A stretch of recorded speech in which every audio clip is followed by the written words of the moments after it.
ખૂબ જ મહત્વના સમાચારની સાથે રાજ્યમાં ફરી એકવાર લઠ્ઠાકાંડની આશંકા સેવાઈ રહી છે। દહેગામના લીહોડા ગામમાં દારૂ પીવાથી 2 વ્યક્તિઓના મોત થયા છે। દારૂ પીધા બાદ વિક્રમ અને કાંજીનું મોત થયું હોવાનું સામે આવ્યું। દારૂ પીધા બાદ 9 વ્યક્તિઓની તબિયત પણ લથડી છે, જ્યારે 2 વ્યક્તિઓના મોત થયા છે। એકની હાલત અત્યંત નાજુક હોવાનું સામે આવ્યું છે, જેને હાલ આઈસીયુમાં દાખલ કરવામાં આવ્યો છે, તો 6 વ્યક્તિઓને જનરલ વોર્ડમાં દાખલ કરાયા છે। રેન્જ આઈજી અને જિલ્લા પોલીસ વડાએ પણ તપાસ હાથ ધરી લીધી છે।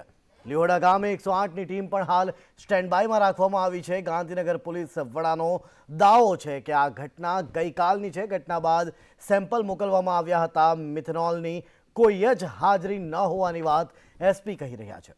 મૃત્યુ પામનાર વ્યક્તિઓ લાંબા સમયથી દારૂ પીતા હોવાની વાત સામે આવી, તો દારૂમાં મિથેનોલનું પ્રમાણ નહિવત હોવાની વાત ગાંધીનગર એસપીએ કરી। ખાલી પેટે દારૂ પીવાથી મોત થયું હોઈ શકે, હાલ એવું એસપી જણાવી રહ્યા છે। ત્યારે 2 લોકોના મૃત્યુ બાદ એફએસએલ રિપોર્ટ પણ કરાવ્યા હતા।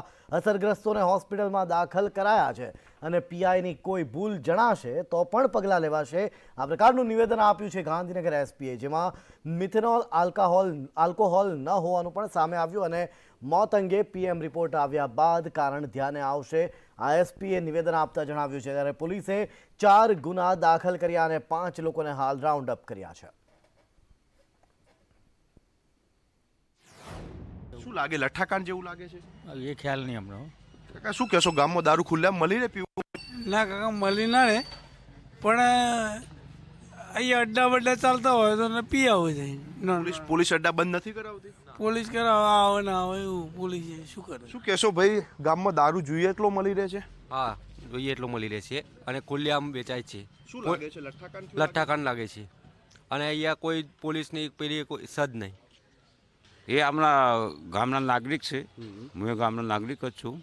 એ ભાઈ અમે જાણ થઈ કે આ ભાઈના મોઢા ફેહોટા હોય, વડ નીચે પડેલો જોયો પરિસ્થિતિમાં, એટલે એના વાલી આવીને ઘેર લઈ ગયા અને પછી એને સારવારમાં કે ભાઈ એ તો પછી તરત મોત થઈ ગઈ ભાઈનું તો, અને બીજા ભાઈને એડમિટ કર્યો। પછી એવી ખબર પડી કે આ બધા ભેગા દારૂ પીધો છો, એટલે એ ભાઈને સીધા જ 108 બોલાવી કે પ્રાઇવેટમાં પણ એના સિવિલમાં દાખલ કર્યો છે। શું લાગે છે, પોલીસ એવું કહે છે કે વધારે દારૂ પીવાથી મર્યો હોય, કે ખરેખર લઠ્ઠાકાંડ હોઈ શકે, મિલાવટ હોઈ શકે કે વધુ દારૂથી?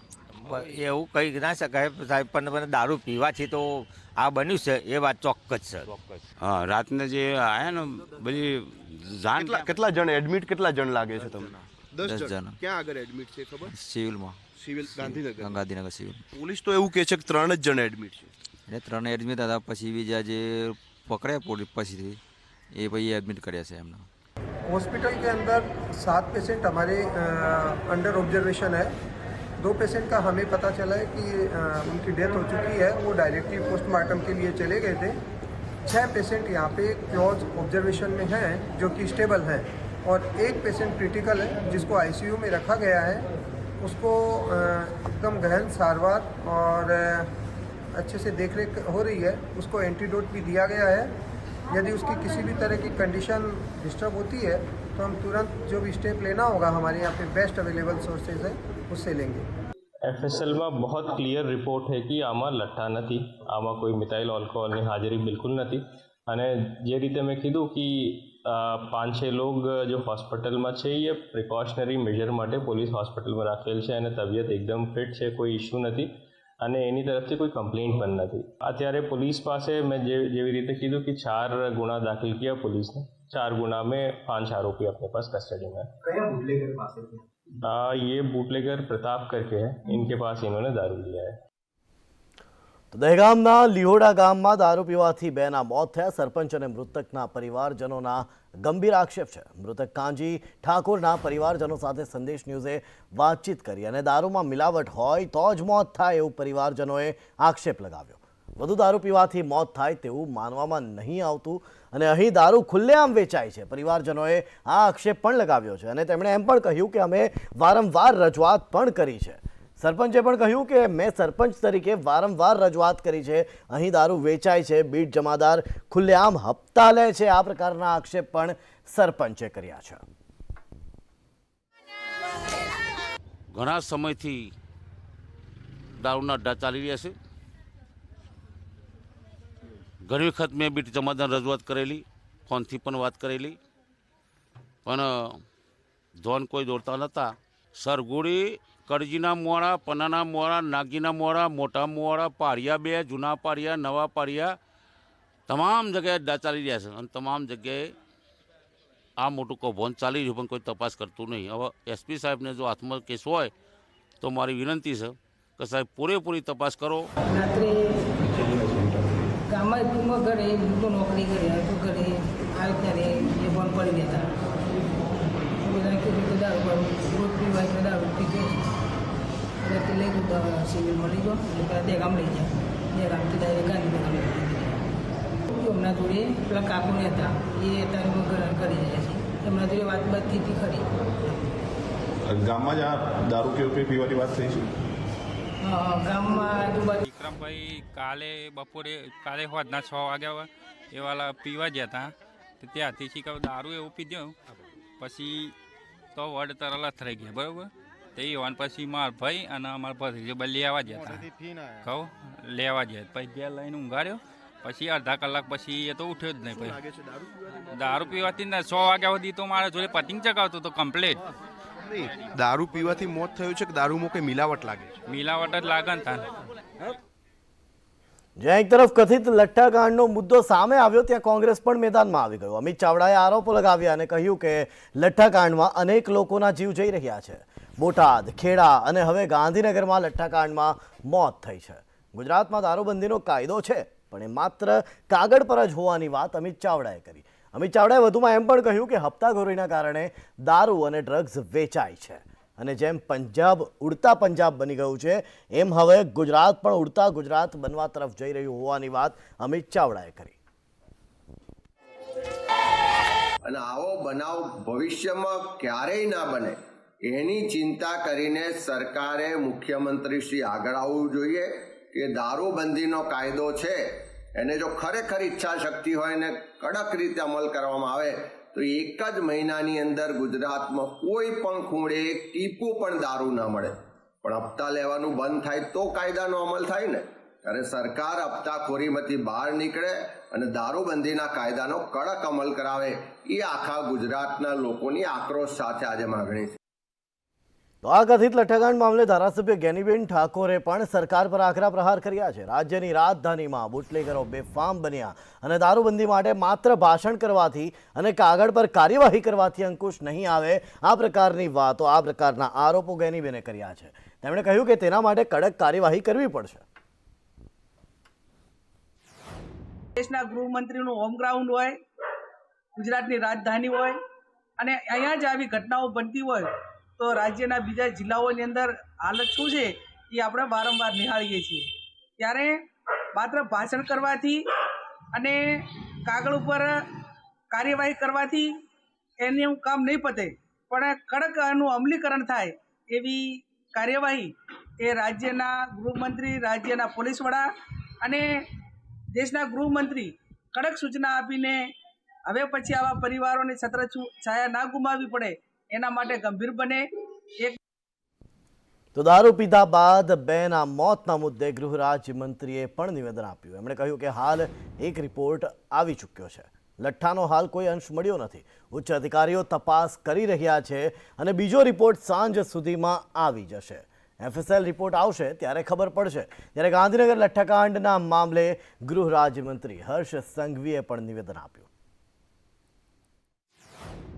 પહેલાં જ કહ્યું આપને કે આ બાબતે ખૂબ ગંભીરતાપૂર્વક રાજ્ય સરકાર દ્વારા તમામ પ્રકારના પગલાં લેવામાં આવી રહ્યા છે અને સાથે સાથે આની ઉચ્ચ કક્ષાની તપાસ જે આપવામાં આવી છે આજે સાંજ પહેલાં FSLના રિપોર્ટ આવતા જ આની સંપૂર્ણ માહિતી આપવામાં આવશે. એક પ્રારંભિક રિપોર્ટમાં આપ જાગૃત નાગરિક છો એટલે મારે આપને જણાવવું પડે કે લઠ્ઠાનું કોઈ બી અંશ આની અંદર મળ્યું નથી. જે FSLનો પ્રારંભિક રિપોર્ટ આવ્યો છે, પરંતુ સાંજ સુધી જે રિપોર્ટ આવશે એમાં સંપૂર્ણ માહિતી આપની સૌની સમક્ષ મૂકવામાં આવશે. તો રાજ્યભરમાં દારૂબંધી માત્ર કાગળ પર હોય હાલ એમ પ્રતીત થઈ રહ્યું છે, કારણ કે સ્ટેટ મોનિટરિંગ રેડના ચોંકાવનારા આંકડા સામે આવ્યા છે. SMCએ 10 વર્ષમાં ₹149 કરોડનો દારૂ ઝડપ્યો છે. SMCએ માત્ર ગાંધીનગર રેન્જમાં 268 કેસ કર્યા અને 15 કરોડથી વધુનો મુદ્દામાલ ગાંધીનગર રેન્જમાંથી ઝડપી પાડ્યો. છેલ્લા 10 વર્ષની અંદર સ્ટેટ મોનિટરિંગ સેલ દ્વારા ગુજરાતની અંદર પકડવામાં આવેલા દારૂ, એમાં દેશી અને વિદેશી બંને દારૂ, એના આંકડાઓ અને એને કેટલા રૂપિયાનો મુદ્દામાલ એની અંદર પકડવામાં આવેલો છે એનું એક આંકડો છે. આની અંદર આપણે આમ જોવા જઈએ તો ગાંધીનગરમાં છે તો આશરે 15.32 કરોડના મુદ્દામાલ સાથે 268 જેટલા કેસો 10 વર્ષની અંદર પકડવામાં આવેલા છે. જે સ્થાનિક પોલીસવાળા જે પકડે છે, જે નોંધ કરી રહેલા જે ફરિયાદો છે, એને ઉપરાંત આ જે મોનિટરિંગ સેલ દ્વારા પકડવામાં આવે છે. અને સાથે સાથે આપણે સુરતની વાત કરીએ તો સુરતમાં આશરે લગભગ 40% જે આખા ગુજરાતના 40% જેટલા કેસો જે સુરતની અંદર થઈ રહ્યું છે. સુરત શહેરમાં આમ જોવા જઈએ તો 1000ની આજુબાજુનું કેસો હાલમાં જે 10 વર્ષની અંદર જે પકડવામાં આવ્યું છે એમાં 45 કરોડથી પણ વધારે રૂપિયાનું મુદ્દામાલ જે સ્ટેટ મોનિટરિંગ સેલ દ્વારા જપ્ત કરવામાં આવેલો છે. આમ આપણે જોવા જાય તો આખા જે 10 વર્ષની અંદર 2720 જેટલા કેસો જે આખા ગુજરાતમાંથી પકડવામાં આવેલું છે એની અંદર 148 કરોડ રૂપિયાનું મુદ્દામાલ જપ્ત કરેલું છે. આ એક બહુ મોટી રકમ છે, મહત્વની રકમ છે. કારણ કે જ્યારે સ્થાનિક પોલીસ દ્વારા આવી રીતે જો કામગીરી શરૂ કરતા હોય તો એ પણ આંકડા લાખોમાં છે. જ્યારે એમનો જે કેસો જે નોંધવાનો જે પદ્ધતિ છે એ પદ્ધતિથી આપણે 10 વર્ષની ગણતરી કરીએ તો લાખોમાં જાય છે. 25 લાખથી પણ વધારે ગુજરાતની અંદર FIR થઈ એવું આપણને અત્યારે ખબર પડે છે. સાથે સાથે આ જે મોનિટરિંગ સેલ દ્વારા પણ જો આવી મોટી મોટી રકમોને જો મુદ્દામાલ સાથે જો પકડીને કરતા હોય તો કશે ને કશે શંકાનો દાયરો પણ અત્યારે ગુજરાતની અંદર છે. ઇઝીલી દેશી હોય કે વિદેશી હોય દારૂ અવેલેબલ છે અને લઠ્ઠાકાંડ જેવા મુદ્દાઓ પણ સંભવિત છે. અને આ એક મુદ્દો એટલા માટે આપણે બહાર લાવીએ છીએ.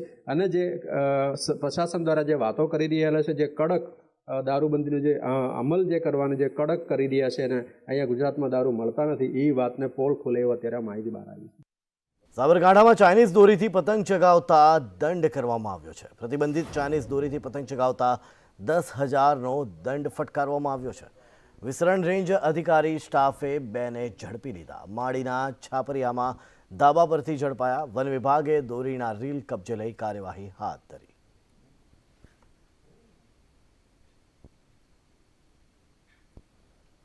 મુખ્યમંત્રી ભૂપેન્દ્ર પટેલે બનાસકાંઠાના સણાદરમાં આવેલી બનાસ ડેરીના સંકુલ ખાતેથી વર્ચ્યુઅલી હાજર રહી અનેક વિકાસલક્ષી કામોનું ખાતમુહૂર્ત અને લોકાર્પણ કરીને લોકોને વિકાસના કામોની ભેટ આપી હતી. જેમાં Banas bovine and breed research centre, Banas bank auditorium hall અને ખેડૂત ટ્રેનિંગ સેન્ટર, અલ્ટ્રા મોડર્ન આટા પ્લાન્ટ, બનાસ એગ્રીનિક ખાતર પ્રયોગશાળા અને અમૂલ ઓર્ગેનિક પ્રોડક્ટ્સનો શુભારંભ. આ સાથે જ વધુમાં બનાસ ડેરીના પશુપાલકોને 0% વ્યાજ દરે 50,000 રૂપિયાનું ક્રેડિટ કાર્ડ આપવામાં આવ્યું હતું, જેથી પશુપાલકોમાં ખુશી છવાઈ હતી. 0% વ્યાજે આજે ક્રેડિટ કાર્ડ આપવામાં આવ્યું છે 50,000નું. તે બહુ સારું કામ કર્યું છે. આજે બહેનોને ખૂબ લાભ કર્યો છે. બનાસ બેંક જે ક્રેડિટ કાર્ડ આપી રહી છે 50,000 રૂપિયા વગર વ્યાજે, તે મહિલા માટે ખૂબ જ સારી વસ્તુ છે. તે માટે અમે ખૂબ ખૂબ આભારી છીએ. અત્યારે કોઈ આપણને ઉછીને આપતું નહીં, ત્યારે આપણી બનાસ ડેરી આપણી સગી થાય છે. શ્રી શંકરભાઈ ચૌધરીનો હું દિલથી ખૂબ ખૂબ આભાર માનું છું. રાત દિવસ જે માલધારીઓ માટે કે ખેડૂતો માટે કે જે અન્ય માટે જે ખેડૂતો માટે બહુ લાભ કર્યો છે અને આજે પણ એમની હરણફાળ છે, એનો અમે બહુ આભાર માનીએ છીએ. મોડાસાની નક્ષ સોસાયટીમાં મહિલા સફાઈ કર્મચારી ઉપર હુમલો થયો. સોસાયટીમાં સફાઈને લઈ સ્થાનિકોએ લાકડીથી હુમલો કર્યો. ઇજાગ્રસ્ત મહિલા કર્મચારીને સારવાર માટે ખસેડવામાં આવી. આરોપી વિરુદ્ધ કાર્યવાહી કરવાની માંગ સાથે હોબાળો. ન્યાય ન મળે તો કામથી અડગા રહેવાની ચીમકી પણ ઉચ્ચારવામાં આવી. નોકરી કરવા જતાં ત્યાંના નક્સબંધ સોસાયટીના રહીશ કોઈ પટેલભાઈ કરીને છે, મુસ્લિમ પટેલ, એમને એવું કહેતા કે ભાઈ તમે અહીંયા પહેલાં સફાઈ કરો, પણ એમને એવું કીધું કે ભાઈ હું આટલી સફાઈ કરી અને પછી તમારા ત્યાં આવું છું. પણ એને તો જેમ તો એમ નાતી વિરુદ્ધ બી બોલ્યા છે અને ડાયરેક્ટ ઘરમાંથી લાકડી કાઢીને એમના પર હુમલો કરીને એમને હાથ ઉપર ફ્રેક્ચર થવાથી અમે સાર્વજનિક લાયા છે. હું સાહેબ મારે જોવા આટલી તો આવું છું નિત્યક્રમ, પછી તો આવીને મને જેમ તેમ ગારો બોલવા વાળે એટલે મેં કીધું કે આવી કેમ ગારો બોલો છો. પછી એમ હું બોલવા જઈએ એટલે મને આવીને દોરથી ઘરમાં જઈને મને દંડો મારી દીધો હાથ. એ નક્સબંધ સોસાયટી. રાજકોટની નાગરિક બેંકમાં RBIની તપાસ. નાગરિક બેંક સામે CID ક્રાઇમમાં ફરિયાદ. પાટણના કેસને લઈ બેંકમાં તપાસ. 4 મિલકત ઉપર 18 કરોડથી વધુની લોન લીધાનો ખુલાસો. રાજકોટ નાગરિક બેંક ફરી એક વખત ચર્ચામાં આવી છે. આ વખતે ચર્ચા છે સીઆઈડી ક્રાઇમની અંદર થયેલી એક ફરિયાદને લઈને સાથે જ આરબીઆઈની તપાસને લઈને. આપણી સાથે બેંકના પીઆરઓ છે અલ્પેશભાઈ. અલ્પેશભાઈ, શું કહેશો? ની અંદર કોઈ જાતની તપાસ ચાલતી નથી. સીઆઈડી ક્રાઇમમાં એક ફરિયાદ થઈ છે એને લઈને. કેમેરામેન માધવ ભટ્ટ સાથે મયુર સોની, સંદેશ ન્યૂઝ, રાજકોટ. સુરતમાં સી આર પાટીલના હસ્તે ચૂંટણી કેમ્પેઇનનો પ્રારંભ થયો છે. લોકસભા ચૂંટણીને લઈ કેમ્પેઇનની શરૂઆત થઈ. બીજ ચિત્રણ કરી કેમ્પેઇનની શરૂઆત કરાવવામાં આવી. આજે ફિર એક બાર મોદી સરકાર એનું પોસ્ટર એનું વોલ પેન્ટિંગ ચાલુ કર્યું છે. આજે ગુજરાતમાં આજે 2 વાગ્યાથી અલગ અલગ જગ્યાએ અને આવતીકાલે પણ આખો દિવસ આખા દરેક વોર્ડમાં આવી દરેક દિવાલ ઉપર ફરી એકવાર મોદી સરકારના સૂચનો સાથેનો આ વોલ પેન્ટિંગ અને હેન્ડ પેન્ટિંગ આ બંને શરૂ કર્યું છે.